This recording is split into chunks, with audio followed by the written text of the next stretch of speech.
Hello, wonderful people. Welcome back to the podcast. How are you guys doing? It's been a while. Okay, it's been a couple of weeks, okay? It's been a couple of weeks. Welcome back, welcome back, welcome back.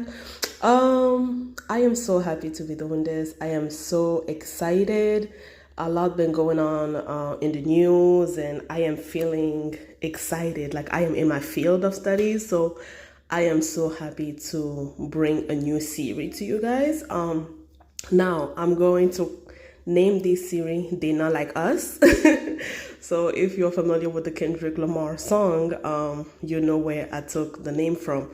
So y'all who've been listening to me since this podcast begin, you know that I talk about negotiating identity, right? I talk about the intersectionalities of identities, or how we choose to belong to one group, or how we form our belonging, right?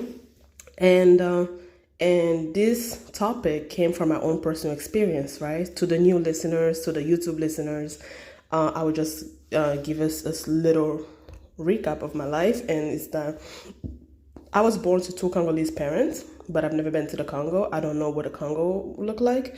Last time my parents were in the Congo with me, I was like maybe 3 months old, so I don't really know anything about the Congo.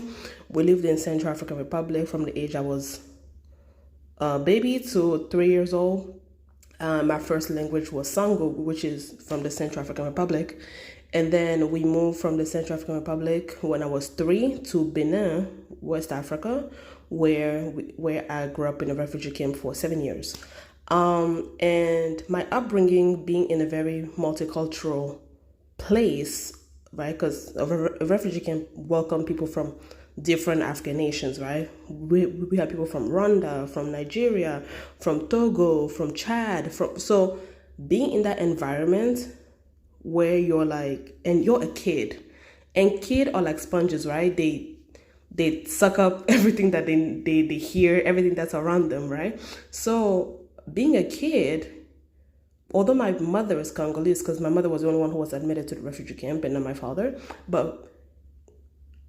and especially growing up in an African community, right, where everyone is mom and dad, everyone is, uncle and auntie, and you guys are here like on a common journey of being like refugees, of being like, or fleeing your native country because of persecution, of poverty, you name it, right? So for us, it was a war. There was a war in the Congo and everything. So being there, where does this sense of community, where does this sense of oneness and everything? As a kid, you learn from different people, right? So my Congolese identity is influenced by my Nigerian uncles that I've met at the refugee camp, my uncle from Rwanda, my uncle from Togo, my uncle from Benin, and then we are also in another countries, because we had to go to school in Benin with locals, right? We had to go to school with the locals, right? So we are inside the refugee camp. We already a blended culture, and then we go be more blended with the local culture, right? Because we're going to school with the locals, we're eating food with the locals and everything. So as children, whereas our parents would stay like in a refugee camp and would work in a refugee camp, people had land, so they would they had their own farm. Sometimes they interacted with the locals when they would go to the big square to go sell produce and everything. But as kids, we were immersed in the local culture because we're going to school with them, our friends are part of the local culture and everything. So we are, not only we are from our countries of origin, so in my case, I am of Congolese origin, but in the refugee camp, I am multicultural. And then outside of the refugee camp, I'm also I've adapted the Benin culture. So all of that from the beginning, it makes you a very diverse person. It makes you very open-minded to different communities. Acquiring language is easy to me and everything. I enjoy doing it. I enjoy learning new languages. I love learning new culture because my upbringing, just, I was just placed, in a multicultural community.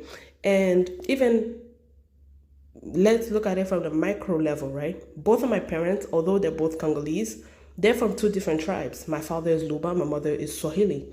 So even within my house, I'm having to dabble between two different cultures, right? I'm having to dabble between two different ethnicities, right? So when you're a kid who has to deal with that, like you come from those complexities, and then you move to the United States at the age of 10, and you're excited and you enjoy America because you're just like, oh, America, a lot of people, there's a lot of multicultural people. I go to school, most of my classmates are speaking Spanish. My first friend in elementary school was from Thailand, right? So I'm enjoying this, right? And then then people are like, what are you? I'm like, huh? What are you? That is the question that defined my upbringing in America. And that has messed up my sense of belonging since moving to America. That question, what are you? What are you? What are you? Because how do I explain? First of all, when you're learning a new language, a lot of people who learn new languages, when you're learning a new language, like you translate the words that you're hearing from the words that you're used to, right? So for me, when I was learning English, like when someone would say something, my brain would translate the question in French so that I know how to respond, right? I don't know how to respond to what are you? Because in French, what means quoi, right? What is quoi in French? You don't ask somebody quoi, because then I'm like, listen, I'm an educated person. We ask what when we're trying to define things, right? If you're trying to ask somebody a question, you use the word who, right? Now, when I think about it, who are you is complex, right? It asks us to be very complex. It asks because a lot of people don't know who they are. So in a way, culturally, what are you it's a simple way of, right? It's a simple answer. But when you're from a lot of complexities, when you've lived in different multitudes, how do you simplify them? How do you simplify it, right? How do you explain to people what I am? Because when I came here to the United States and I'll tell people I'm African, they'd be like, no, you're not. I'd be like, what do you mean I'm not, right? Because I'm like, I'm sure I was born and, raised and, I just moved here. I'm sure the plane took off from Benin and Benin is in Africa. They'd be like, no, you're not. But you don't look African. You don't sound African. Even at school, like when my teachers will see my grades or they will see my handwriting, they'd be like, oh, this school's in Africa? Like, what's about African on you, right? Because there's this conceptions, right? There's this misconceptions about Africa. So then I am in a world where I have to define myself differently because that place defines me differently. So you move to the United States and people are like, what are you? And you're like, wait, what does that mean? And then they started asking about race. So in this series, the first topic that we're going to talk about is going to be race. And so I'm only using me as an example to set the tone for this series, because if you've been here already, you've heard me talk about, you've heard me use different like anecdotes and everything. But since I'm creating a different series within, my main podcast, I thought maybe I would just do like, a summary of a lot of things. But yeah, so they're like, what is your race? If you're an American listener, you'll be like, I don't see the problem. Foreigners, we are not, especially from Africa, we are not confronted with the question of race, right? If you go to some European countries, there is nowhere in the census that asks people their race. People don't check off, oh, I'm Caucasian, I'm white,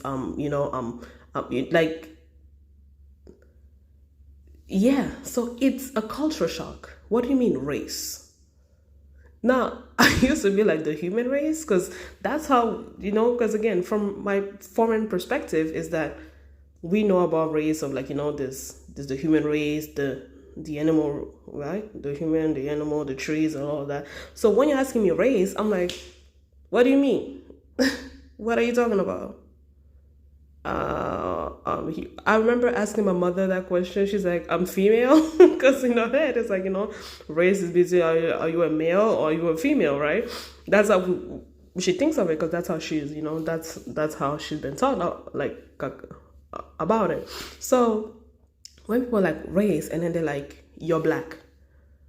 And I remember this woman did this at the Social Security office, because she was asking us our race, and then we were just confused.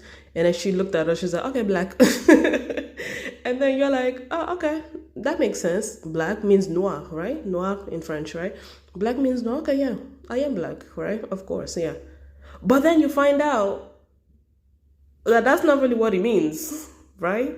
Because then you will hear people be like, oh, you're a different type of black. Or you will hear a lot of black people tell me like, oh, you act white. And I'm just like, wait, what did I do that's white? What did I say that was white? What? It's like, oh yeah, you act white. I'm like, what does that mean?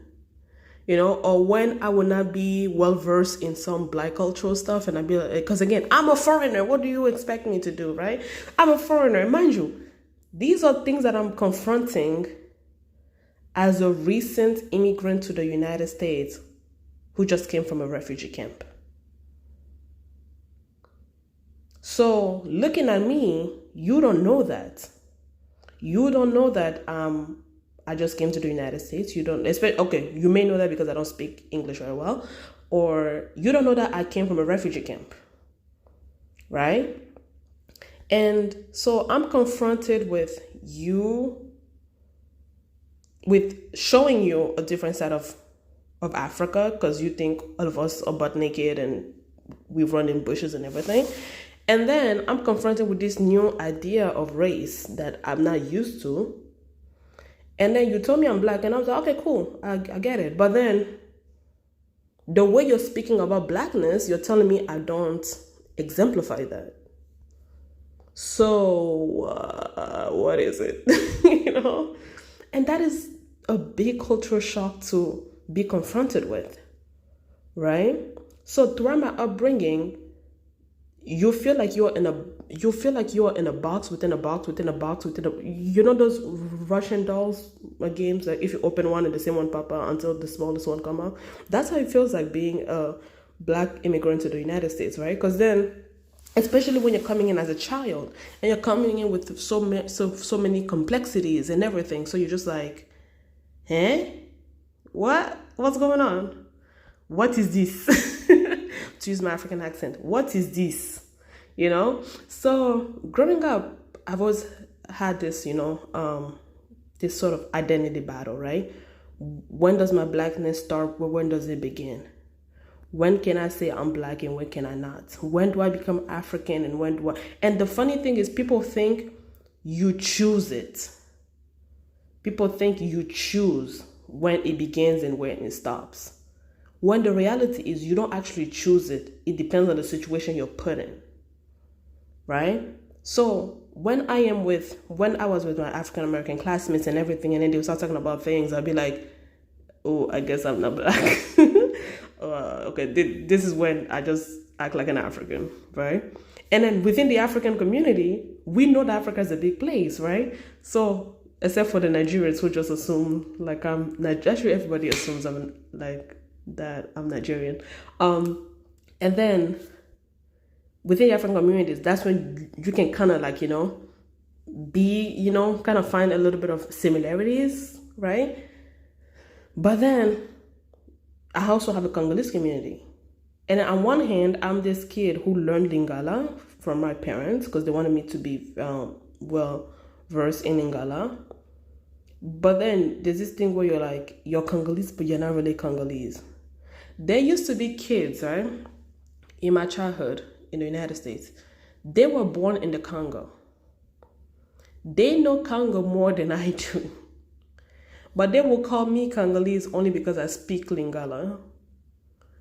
And then they would act like, they are these brand new American kids. They don't know nothing about, and I'm just like, fool, you have, you've walked the street of the Congo. I've never walked the street of the Congo. I've never been there. Except for the part, 3 months does not make me remember being in the Congo. Right? So, and then one hand you're Congolese, and then on the other hand you're not, right? And then I started talking to my family back in the Congo. So I met my family through Facebook, when I was 14. I started meeting my cousins and everything, and I thought I used to speak Lingala well, and then I started talking to them. They're like, just speak French. They're like, just speak French. That Lingala is not coming out correctly. Just speak French. And you're just like, damn. So in America, I'm African and I'm Congolese. But then in the Congo, they're like, nah, you're American. You sound like a white girl. Never mind. Even my African side can just disclaim me, like, you sound like a white girl. Never mind, right? I went to Texas one time, and then, I introduced myself as Congolese American, and this was like, you're Congolese? And I'm like, yeah. They're like, oh, because then there's I don't know, some Congolese who are there, they have like a lot of negative stereotype and everything. So depending on the situation, somebody will look at me and be like, oh, okay, I didn't know this Congolese existed. So you're always confronted with this idea of identity. And that's what prompted me to be interested in identity. It prompted because, again, I've gotten into some trouble. I've gotten into some war of words. But then the thing is, it depends on the perspective, right? Because if you understand my perspective and where I'm coming from, you will know that instead of us having a disagreement, we should just be sharing different ideas, right? Because our ideas comes from our different perspectives, right? So that's why this podcast was created. That's why Growing Up Congolese was created. Growing Up Congolese was to talk about, like, I grew up with Congolese parents, but then look at all of these things that kind of irks me, define me. I have to fight through those juxtapositions, right? And then you talk about, and then you add the fact that you're a woman. Then you add the fact that, listen, what does it mean to be woman in the Congolese culture versus being woman in the American culture versus being a black woman in America? And then I'm a travel, you know what I mean? So there's always this sort of like tug and pull, push and pull and everything, right? And that's how this podcast was created. And that's why it was created, because instead of arguing with different people, I don't want to have arguments. I want to explain where some of my perspectives come from.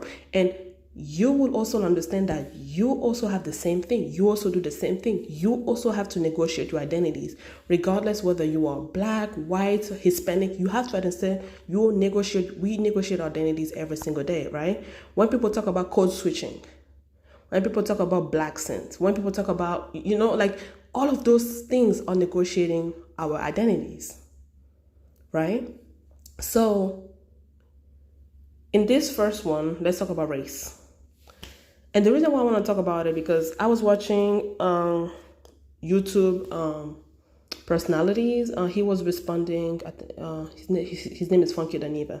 He was responding to, I guess, an interview of this white Jewish person. And then again, I want you to understand, I want you to hear me first before your comments, because sometimes people just hear words and then they start, commenting, and then they don't even know where the hell I'm going with this. So, yeah. So he was responding to somebody who, if you look at them, they're white, and they're also they're Jewish, and then the person was talking about how he doesn't like black on black crime. He doesn't like how black people turn on each other, blah blah blah blah. And this YouTuber was he gave a very eloquent soliloquy about, like, crime is a thing of proximity, right? I know I butchered that word.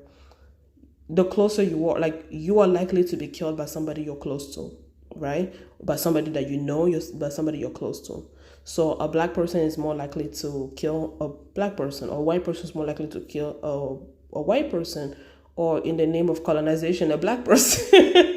Oh my god, that was a bad joke, sorry. But yeah, right? So it's a thing of proximity, right? And then, but the thing that interested me in what he said was he talked about how sometimes Jewish people, yeah, I prefer saying Jewish people instead of saying the Jews, because then the Jew sounds weird. Yeah, so sometimes Jewish people, they will cling on their Jewish identity to speak on oppression and forget their whiteness, right? Or forget their white privileges or stuff like that, which I thought was very interesting, right? Because again, it talks about this sort of complexities of identity or how we negotiate identity, right? And when I was listening to it, and then he was talking about how, like, white passing, right? Being white passing, like, when you're white passing, you kind of forget your own privilege, right? Because you're like, like, even though you find yourself like, hey, I'm Jewish, I am from an oppressed group, so I understand this oppression and everything. But to us, you live in a country where you're white, right? And I thought that was very interesting because it's like, it goes back to this negotiation of identity. Can Jews talk about oppression? Yes. They are one of the most oppressed group in the world, right?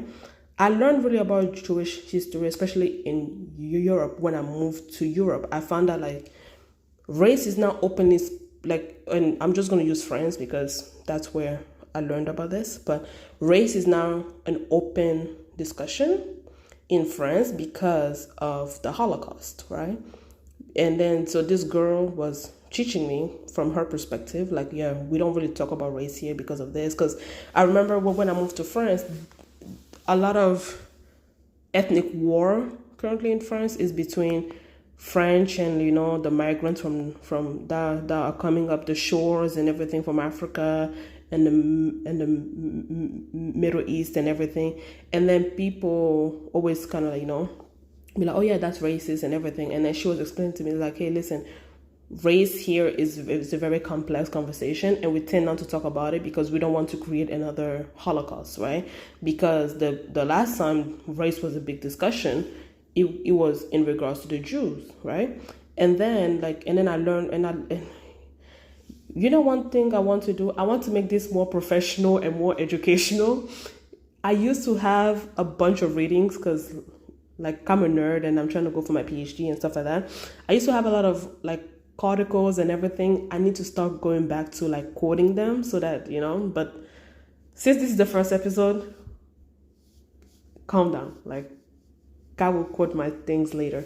But yeah, so there was this article that talked about, like, the Jewish experience from the 1500s and everything, which was so eye-opening because I did not know that. I did not know that they were, white people were, or white Frenchmen or Germans were having this discussion about, like, like the genetic makeups of the Jews and how that is different than us, and that's why they are inferior and everything. And then so I'm just like, wow, this is very interesting. So this did not just start from the Holocaust, right? There's also this idea of, like, they killed Jesus, so they must be, exterminated and stuff like that. And I was just like, I did not know that, right? So it was very fascinating to kind of hear the history from, in Europe and how they view this whole idea of race and everything, and why they don't try to make race as a forefront issue, because they don't want people to start, having a massacres like the one that they had for the Holocaust and everything. And a lot of people do not know this, but during the Holocaust, countries like France, they sent Jewish people to Germany to be killed. If my memory serves me correctly, the United States refused a boat that was coming, of Jewish people that was coming to the United States, right? And sent it back, So a lot of countries are very sensitive to what happened to Jewish people because they have contributed to a lot of death, right? And then some people will be like, well, black people, where is our sympathy? Trust me, as an African, I get you, right? Because as an African, trust me, I remember Germany gave a lot of, they signed some bill to give money back to a Holocaust survivor. And my response was like, what happened to Namibia? And then a couple of months later, they signed a document about giving Namibia $10 million, which was a slap in the face, right? And then they went back and then they negotiated for another amount to give African countries that they have also destroyed, you know? But yeah, so from that history perspective, it's like Jews can definitely talk about oppression, right? They have the right to talk about like sticking together, you know, being, you know, in in unison with people and stuff like that. They can have that conversation, but where are they having that conversation? When does a Jew stop being Jewish and understand his white privilege? And when does he stop being white? And when do we stop seeing him as a white man and understand that he's Jewish, that he also have a history of oppression? That exercise is hard on both parties, right? Because from the Black perspective, we were told based on the color of our skin, we are less than. Based on the color of our skin. When I meet a white person, or when a white person sees me, they don't know that I'm African. They don't know that I'm Congolese. They don't know that I'm from, like, I grew up in a refugee camp. They don't know those things. When I look at them too, I don't know that they're Jewish. I don't know they're like, they may, like, their families may be Holocaust survivor. I don't know that. Physically, at first glance, I'm seeing a white person, and physically, at first glance, they're seeing a Black person. When the police stops me, right, I was like and I feel like that's my litmus test to race, is like, when the police sees me, they don't see an African. They don't know I'm African. So I will be nervous.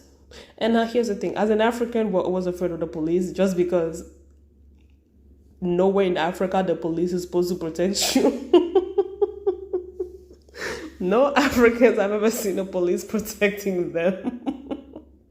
Now, okay, that's a very obtuse thing to say, but that part, right? So we're naturally just afraid of the police because the police are not supposed to be your friend. I remember when we came here, another culture shock was for me to see, oh, the police helped this woman give birth. I'd be like, oh, that is nice. African police. They'll be asking you for money for you to pass, you know? So, yeah, but not all of them, okay? Don't paint everyone with the same brush, but, you know, as Africans, we just, like, you know, don't have trust in the police because, again, the police in Africa are just, you know, the rule book was taken from the colonial time, so there's no modernization of the police force in a lot of African countries. But back to what I'm trying to say. But like, if a Jewish person is driving, right, and the police stops them, before they ask for anything, they see a white man. So that means the way we define ourselves, regardless of how we may feel about ourselves, right? Regardless of our subjective identity, our objective identity speak first. Our objective identity speak first. And our objective identities, which is the identities that, you know, that people see at first glance, right? So race, gender, sex, whatever, right? Because that's the first thing that people see when they view a person. So in our objective identity, in America, you're white. On the census, you click off white. Although your subjective identity may be like you're Jewish, you have a history of oppression and everything, on the census, you're white. And based on our objective identity, looking at you and looking at me, there has already been an institution that said that you are above me because your skin color is white.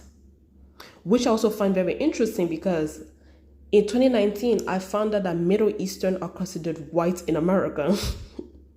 In America, Middle Eastern are considered white. Which is very interesting. So when Kim Kardashian kind of like to dabble into like, well, if she braids her hair because of her Armenian culture, Yeah, I guess, but bitch, you white. You're white in America. And there's not a lot of white people who claim their ancestral land the way, like, for example, white immigrants, when they come to America, they just become white. It's rare for you, except for the Italians, because Italians are very like proud to tell you, like, I'm Italian. Except for the Italians, or maybe the Scots, or the Irish, But most white people, they just become white. They just, they're white. So don't claim your Armenian side when you want to, defend, not like defend your your your stitch, or to make it like more palatable to the masses, because based on our land, we're white. You're white. Just like me, based on American society perspective, I'm black. That's my objective identity. That's my race. Even though I do not, to some people, I'm not black enough.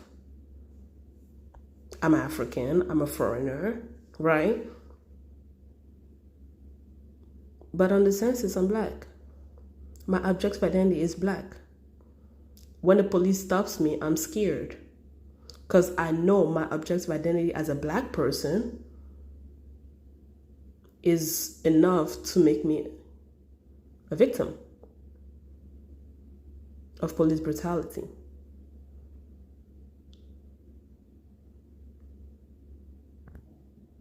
So, although personally you may struggle between two identities or multiple identities, they're not like us. You are not like us.